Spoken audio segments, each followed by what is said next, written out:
थेट जाऊयात. केंद्रीय गृहमंत्री अमित शहा बोलतायत. कई जगह ऑनलाइन इस कार्यक्रम के साथ जुड़े हुए सभी सहकारी क्षेत्र के कार्यकर्ता भाइयों बहनों को मेरा प्रणाम. आज मेरी शुरुआत मैं पंडित दीनदयाल जी की जन्म जयंती से करना चाहूंगा, क्योंकि मेरे जैसे कई कार्यकर्ताओं का सहकार में आने की प्रेरणा का मूल स्थान दीनदयाल जी की अंत्योदय की नीति है. गरीब कल्याण और अंत्योदय, उसकी कल्पना सहकारिता के अलावे हो ही नहीं सकती. और देश में सबसे पहले विकास की जब बात होती थी तब सबसे पहले अंत्योदय की बात जिन्होंने की वो पंडित दीनदयाल जी थे. आज उनका जन्मदिन है. हम मेरे जैसे लाखों करोड़ों कार्यकर्ताओं के लिए ये प्रेरणा प्राप्त करने का दिन है. उसी दिन ये सहकारी सम्मेलन हो रहा है. इसका मुझे बहुत बहुत आनंद है. मित्रों, सबसे पहले आजादी के 75 साल के बाद और ऐसे समय पर जब सहकारिता आंदोलन को सबसे ज्यादा जरूरत थी, तब देश के प्रधानमंत्री जी ने स्वतंत्र सहकारिता मंत्रालय बनाया. इसलिए एज एक सहकारी कार्यकर्ता भी और आप सबकी ओर से मैं उनको बहुत बहुत धन्यवाद और साधुवाद देना चाहता हूं. मेरा आप सभी से अनुरोध है कि अपने अपने स्थान पर खड़े होकर सहकारिता आंदोलन का अनुमोदन जो प्रधानमंत्री जी ने किया है, हम सब इसकी ताली बजाकर स्वागत करें और उनके प्रति धन्यवाद ज्ञापन करें. मैं फिर से एक बार देश भर के करोड़ों सहकारिता के कार्यकर्ताओं के ओर से, सहकारिता की नेताओं की ओर से प्रधानमंत्री जी का धन्यवाद करना चाहता हूं. और मेरी ओर से एक विशेष धन्यवाद करना चाहता हूं, क्योंकि मेरी रुचि का जो विषय है, देश में सबसे पहला सहकारी मंत्री बनने का मौका उन्होंने मुझे दिया है. मेरे लिए बहुत गौरव की बात है. आज यहां जब हम खड़े हैं और एक नई शुरुआत सहकारिता आंदोलन को बल देने की, गति देने की, दिशा देने की शुरू होने जा रहे उस वक्त मैं इतना कहना चाहता हूं कि प्रधानमंत्री जी ने इस मंत्रालय का स्थापना किया है, तब मैं सहकारिता मंत्री के नाते देश भर के सहकारिता के नेताओं को, कार्यकर्ताओं को कहना चाहता हूं कि निग्लेक्शन का टाइम समाप्त हुआ है, प्रायोरिटी का टाइम शुरू हुआ है. आइए सब साथ में रहकर सहकारिता को आगे बढ़ाएंगे. देश के विकास के अंदर सहकारिता बहुत महत्वपूर्ण योगदान दे सकती है. देश के विकास के अंदर सहकारिता का योगदान आज भी है, मगर बहुत सारे आयामों के अंदर, आयामों तक हमें पहुंचना बाकी है. हमने इसको नए सिरे से सोचना पड़ेगा, नए सिरे से रेखांकित करना पड़ेगा. हमारे काम का दायरा बढ़ाने पड़ेगा, काम के अंदर शिस्त लानी पड़ेगी, काम के अंदर पारदर्शिता भी लानी पड़ेगी और काम के अंदर सहकारिता की भावना को स्वभाव की तरह, संस्कार की तरह घुल मिलकर सहकारिता के आंदोलन को आगे बढ़ाएं. देश के करोड़ों किसान, वंचित, पिछड़े, दलित, गरीब, उपेक्षित महिलाएं, उनको विकास का मार्ग केवल और केवल सहकारिता के माध्यम से ही प्रशस्त हो सकता है और कोई मार्ग नहीं है. कई लोग सहकारिता की प्रासंगिकता पर सवाल उठाते हैं. उनको लगता है कि सहकारिता आंदोलन अब इरिलेवेंट हो गया है. मैं बहुत मन से और बहुत मक्कमता के साथ कहना चाहता हूं कि सहकारिता आंदोलन सबसे ज्यादा प्रासंगिक कभी था तो अभी है और बहुत बड़ी मंजिल अभी काटना बाकी है. हर गांव में कोऑपरेटिव के साथ जोड़कर सहकार से समृद्धि, ये मंत्र से हर गांव को समृद्ध बनाना और समृद्ध गांव के संपुट से देश को समृद्ध बनाना, यही सहकारी आंदोलन की भूमिका होती. सहकारिता शब्द सह और कार्य, ये दो शब्दों से बना हुआ है. मिलजुल कर एक लक्ष्य के साथ भातृभाव से एक दिशा में काम करना ही सहकारिता है। और हम हो सकता है, मैं हमेशा कहता हूं, हो सकता है कि देश के करोड़ों लोगों की, हम सब कोऑपरेटिव क्षेत्र में काम करने वालों की ताकत बहुत कम होगी, आर्थिक ताकत भी शायद हमारी कम होगी, मगर हमारी संख्या इतनी बड़ी है, अगर इसको एक बार कोऑपरेटिव के माध्यम से हम इकट्ठा करते हैं तो एक प्रचंड ताकत की निर्मित होती है जिसको कोई हरा नहीं सकता। और ये भी आत्मविश्वास के साथ सहकारिता आंदोलन ने एक नई शुरुआत करने का समय आ गया है। मोदी जी ने एक मंत्र दिया है सहकार से समृद्धि का, और उन्होंने जो $5 ट्रिलियन की इकोनॉमी का लक्ष्य रखा है, मैं आज मोदी जी को आश्वस्त करना चाहता हूं कि सहकारिता क्षेत्र भी आपके $5 ट्रिलियन की इकोनॉमी के लक्ष्य को पूरा करने के लिए एड़ी चोटी का जोर लगा देगा। और मित्रों, हमारी जो सहकारिता से ताकत बनती है, वो ताकत देश को समृद्ध करने की दिशा में आएगी, इसका मुझे विश्वास है। सहकारिता आंदोलन भारत के ग्रामीण समाज की प्रगति भी करेगा और एक नई सामाजिक पूंजी का कंसेप्ट भी खड़ा करेगा। पूंजी के दुनिया भर में कई व्याख्याएं हैं, मगर हम 10,000 साल से जीने वाले लोग हैं, 10,000 साल की संस्कृति का वहन करने वाले लोग हैं। सामाजिक पूंजी का कंसेप्ट, सामाजिक पूंजी का विचार और सामाजिक पूंजी का संस्कार हमारे सहकारिता आंदोलन को बहुत आगे ले जाएगा।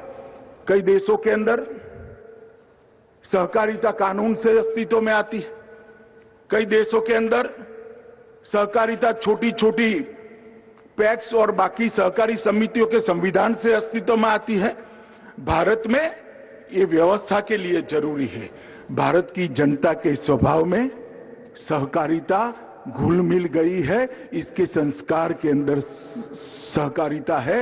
ये कोई उधार लिया हुआ कंसेप्ट नहीं है, हमारे स्वतः काम से प्रकट हुआ ये सहकारिता कंसेप्ट है। इसलिए भारत में कभी सहकारिता आंदोलन कभी भी इरिलेवेंट नहीं हो सकता। मित्रों, मैं बहुत समय से, लगभग 25 साल से सहकारिता आंदोलन से जुड़ा हूं। छोटी सी छोटी इकाई से लेकर राज्य कक्षा की बड़ी इकाइयों तक मैंने काम किया है। मैंने देखा है कई सारे संकट आते हैं, सरकारें सर्कुलर निकालती है, परिपत्र निकालती हैं, परिपत्र का मॉनिटरिंग करना पड़ता है, मगर हमारे सहकारिता आंदोलन वाले कोई परिपत्र की राह नहीं देखते। बाढ़ आती है तो गांव की पैक्स वहां खड़ी हो जाती है और सबको खाना खिलाने का काम करती है, उनको आसरा देने का काम करती है। कोई डिस्ट्रिक्ट में कोऑपरेटिव बैंक कितना मुनाफा खर्च हो जाएगा इसका चिंता नहीं करता, डिविडेंड कितना कम हो जाएगा इसकी चिंता नहीं करता। अपने कार्य क्षेत्र के अंदर चाहे अकाल हो, चाहे साइक्लोन हो, चाहे बारिश ज्यादा आई हो, बाढ़ हो, वो काम के लिए एक मुश्त होकर सब खड़े हो जाते हैं। सहकारी आंदोलन ने इस देश को ढेर सारे संकटों में यहां पर बाहर निकालने के लिए अपना योगदान दिया है। सहकारिता भारत के लिए नई नहीं है। 1904 से लेकर आज तक भारत ने सहकारिता आंदोलन ने ढेर सारे मकाम देखे, बहुत चढ़ाई ऊंचाई को भी हमने देखा है। कभी हम गिरे, कभी संभले, कभी आगे बढ़े, तेजी से आगे बढ़े, कभी धीरे हुए, परंतु ये गति नहीं रुकी। और मेरा आप सभी से यही अनुरोध है कि ये गति नहीं रुकनी चाहिए। आज इस अवसर पर मैं सहकारिता आंदोलन को बल देने वाले माधवराव गोडबोले, वैकुंठ भाई मेहता, त्रिभुवन दास पटेल, विठलराव विखे पाटिल, यशवंतराव चौहान, धनंजयराव गाडगिल और लक्ष्मणराव इनामदार जैसे कई लोगों को मैं याद करता हूं और इसको प्रणाम कर कर उनके आशीर्वाद से ये आंदोलन को एक नई गति देने के लिए हम आगे बढ़े, ऐसी प्रार्थना भी करता हूं। मित्रों, जो लोग आज भी मुझे, कई लोग मिलते हैं, कॉर्पोरेट क्षेत्र के लोग भी मिलते हैं, पत्रकार भी मिलते हैं, अलग अलग पॉलिटिकल पार्टी के नेता भी मिलते हैं और सच अर्थ में मुझे पूछते हैं कि सहकारी आंदोलन रिलेवेंट है क्या, उसकी प्रासंगिकता आज भी बनी हुई है क्या, क्या सिद्ध होगा। मैं आज कुछ सहकारी आंदोलन की गुड प्रैक्टिसेस आपके सामने बताना चाहता हूं। सबसे पहले मैं गुजरात से आता हूं। मैं अमूल की बात करना चाहता हूं। अमूल का जन्म सरदार पटेल की दीर्घ दृष्टि से हुआ था। 1946 में अंग्रेजों ने एक फैसला किया कि किसानों ने कंपलसरी फर्जियात रूप से अपना सारा दूध एक प्राइवेट कंपनी को देना पड़ेगा। इसके खिलाफ एक आंदोलन हुआ खेड़ा जिले के अंदर। सरदार पटेल ने त्रिभुवन भाई को कहा कि जब तक आप दूध बेचने की व्यवस्था नहीं करते तब तक दूध का आंदोलन, इसके खिलाफ आंदोलन कभी सफल नहीं होता। और वहां एक शुरुआत हुई अमूल की। सरदार पटेल के मार्गदर्शन में त्रिभुवन भाई पटेल ने 2 प्राथमिक ग्राम दूध उत्पादक समितियों का पंजीकरण किया, जिसमें 80 किसान जुड़े हुए, सिर्फ 80 किसान। और वो अमूल आज कहां है? 2020-21 में उसका ग्रुप टर्नओवर 21,000 करोड़ को पार कर गया है मित्र। 53,000 करोड़, 53,000 करोड़ रुपीस उसको पार कर गए। एक दिन में लगभग 30 मिलियन दूध का प्रबंधन ये हमारा कोऑपरेटिव संस्थान करता है। इसके अंदर 36 लाख किसान परिवार जुड़े हुए हैं और विशेषकर महिलाओं को एम्पावर करने का काम किया है। मैंने तो गांव में देखा है, गुजरात में, शनिवार को जब महिला के हाथ में अपना चेक आता है या कैश आती है, इसके चेहरे पर हर्ष देखकर मन को बहुत अंदर तक शांति होती। 36 लाख किसान परिवारों को अमूल आज अपने साथ जुड़ा है। 18 जिलों का ये फेडरेशन है। 87 से ज्यादा डेयरी के मैन्युफैक्चरिंग प्लांट बनाए हैं और उसकी प्रबंधन क्षमता 39 मिलियन तक की प्रबंधन क्षमता आज बनाई। इंस्टॉल कैपेसिटी 39 मिलियन टन दूध को प्रोसेस करने की है। आप कल्पना कर सकते हैं? बड़े से बड़ी कॉरपोरेट डेयरी जो नहीं कर सकती, ये हमारे अमूल ने कर दिखाया है। और मैं मानता हूं यही उदाहरण लेकर हमने आगे बढ़ना चाहिए। लिज्जत पापड़, बहुत कम लोगों को यहां पर भी मालूम होगा, लिज्जत पापड़ कोऑपरेटिव है। 1959 में जसवंतीबेन पोपट नाम की एक गुजराती महिला साहसिक ने 80 बहनों को साथ में रखकर एक कोऑपरेटिव बनाकर पापड़ बनाने की शुरुआत की थी।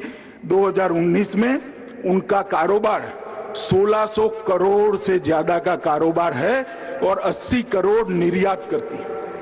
45,000 महिलाएं लिज्जत के कोऑपरेटिव आंदोलन से जुड़ी है और ये सक्सेस स्टोरी देश भर की महिलाओं के लिए एक प्रेरणा का स्रोत है।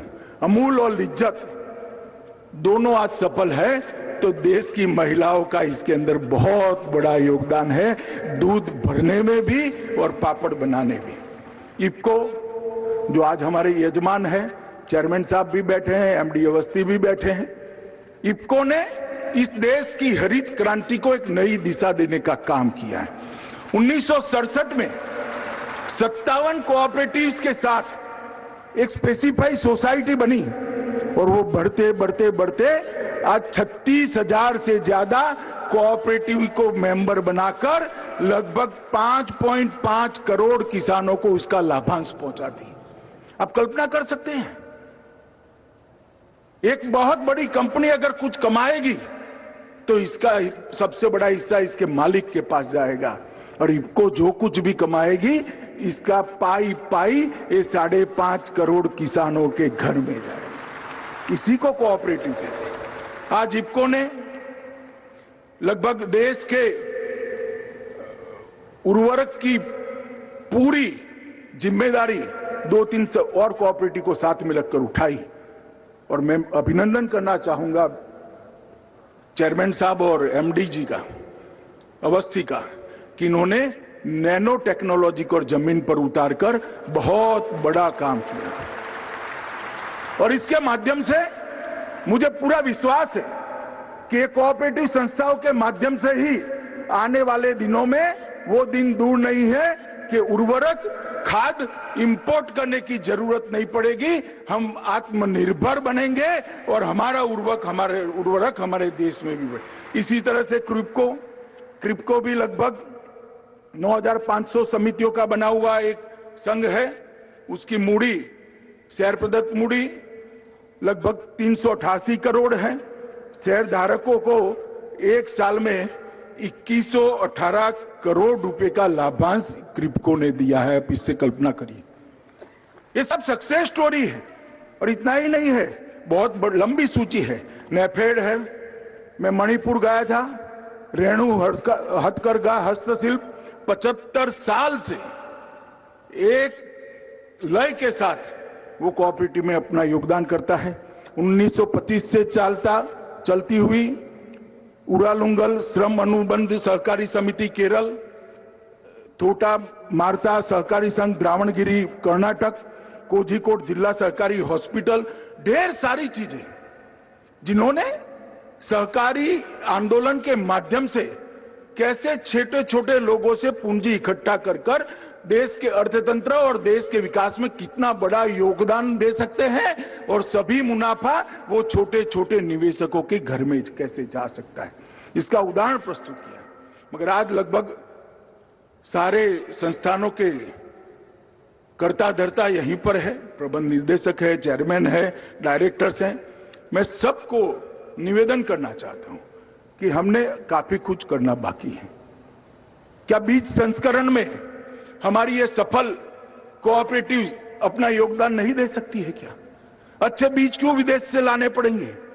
बीज के क्षेत्र में हम आत्मनिर्भर नहीं हो सकते हैं क्या? कोई कोऑपरेटिव चैलेंज एक्सेप्ट कर किसानों की उपज को निर्यात करने का ट्रेडिंग हाउस नहीं बन सकती है क्या? जिसके माध्यम से छोटी छोटी मंडियां अपनी उपजों को विदेश में एक्सपोर्ट कर सके? निश्चित बन सकती है। फूड प्रोसेसिंग का दुनिया भर में पूरा बाजार पड़ा है, छोटा किसान नहीं कर पाएगा और किसी को रुचि भी नहीं है, और करेगा तो भी किसान तो वहीं का वहीं रह जाएगा। अगर ये हमारे सफल कोऑपरेटिव एक एक क्षेत्र को पकड़कर एक्सपांशन का काम करे तो मुझे विश्वास है कि 5 साल के अंदर कोई ऐसा क्षेत्र नहीं होगा जहां कोऑपरेटिव की पैठ नहीं होगी।